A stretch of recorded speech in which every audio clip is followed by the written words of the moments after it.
Well, it was just summer, slowly fading into fall and Thanksgiving, but then I blinked, and now it's Advent. Believe it or not, we celebrate the first Sunday of Advent today and welcome in the season of waiting and anticipation. It's also the first Sunday of the new church year, which begins with a wake-up call. Christ is coming soon. We all know Advent as a season of preparing and anticipating the birth of Jesus. We anxiously wait for Jesus to be born and laid in the little manger.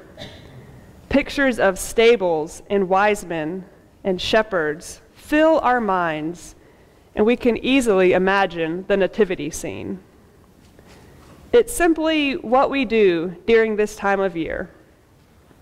Advent ushers in Christmas, which is the beginning of the good news of God's salvation in and through Jesus. It's reassuring, familiar, and comfortable to us all. But the gospel text we have today for Advent is about a different kind of waiting. The text today draws us into the time between the two comings of Jesus. And for today, we don't anxiously await for baby Jesus to be born, but rather we wait for Jesus to return and to come back. We linger in the time after Jesus has been laid in the manger, but before he has returned to change the world as we presently know it. It's always a little odd to think about this, honestly. Maybe it's because we don't know what to think, or we just don't want to think about Jesus' second coming. It's slightly uncomfortable, especially as Christmas approaches, because it isn't about waiting for baby Jesus. This type of thinking is different than what we usually recognize as the season of Advent. We don't usually bring attention to Jesus' second coming, but this text urges us to do that, to be ready for Jesus to come back and transform everything. This notion of being ready and staying awake for Jesus' second coming completely makes sense for the season of Advent, though. This is the time of year where we stress over buying gifts, family coming in, baking delicious treats for all the Christmas parties, and creating the perfect Christmas decorations. Our thoughts are clouded with our to-do list. Our calendars are full, and our life is very overwhelming. It's also around this time where we realize that we need more hours in the day, because as of right now, we only have 27 full shopping days left until Christmas. But thankfully, God is aware of what we really need. God knows that what we need is something more than we could ever buy, produce, bake, or achieve on our own. We desperately need God to come, to meet us, to rush into our lives, flooding our world full of sin, war, and death, and transform it to a world that God desires for us. A world full of God's grace, and God's mercy, and God's love. And this is the very promise we find in Jesus, both from his first moments born and when he finally does return. It is in this busy season of Advent where we need to hear this the most. So in case you missed it the first time, God knows that what we need is something more than we could ever buy, produce, bake, or achieve on our own. So it is now where we wait and are ready to witness Jesus' return, whenever that hour and day may be. So this first Sunday of Advent isn't preparing us to receive a new baby, but preparing us to experience a new world where God's justice and mercy reigns. It is at this very beginning of Jesus' life where we already anticipate the end and then him coming back again.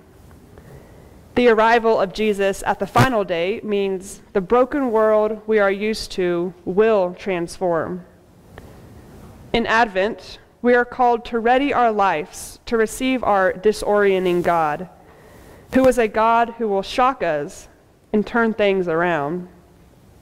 A God who will come into the world and disrupt what we currently know. The devastating news stories, unending horror, and simply the messy world that we live in. So we are urged to stay awake and be ready for the arrival of Jesus again, because it will change everything. Well, because Jesus is known for changing everything. Jesus is known for changing the world. It is in this in-between time where we live in a way that reflects God's goodness that has already been revealed to us through Jesus' incarnation, through God becoming human and being this goodness to all of God's people. In this middle time, we wait and anticipate actively. We don't sit around and hope Jesus will return before we have to go to work or before we have to go to the grocery. We don't wait passively, hoping the stress of this world will suddenly stop. We wait in a way that continues to further God's kingdom. Because it is in these everyday activities where the cosmic intersects with the mundane.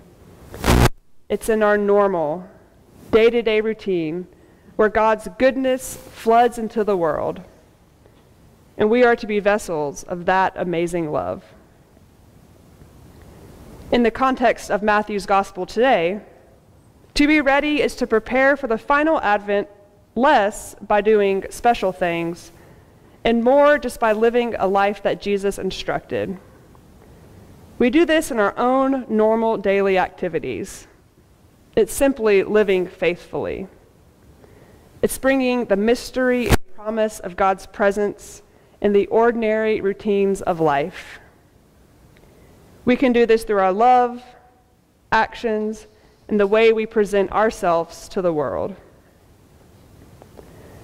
We need to understand our everyday, ordinary, mundane life as the arena for God coming into the world. Our work, our conversations, our walk to the car, our shopping, our online posting, our stroll down the sidewalk. And so we need to value each day and each moment as capable of bearing God's own justice and mercy against the hate and terror we are far too familiar with. What if we truly valued each day and each moment like this? Capable of bearing God's justice and mercy to the world. What would our world look like? It seems to me things would be radically different. We would love more deeply, show care more sincerely, and usher in God's kingdom in everything that we do. We would be living faithfully always, and every moment would be valued more greatly. God's kingdom would continuously be breaking into the world, and we would be ready to welcome Jesus back. We know that Jesus' coming will change everything, but we don't know the day in which he will return. So we live in the current time in a way that furthers God's gracious love. In the meantime, we wait, loving people who need it the most, and serving those who are struggling, but all the time being ready. Because when Jesus does return, the very injustices of the world will be overturned, and Jesus will set things right. And that is something worth staying awake for. Amen.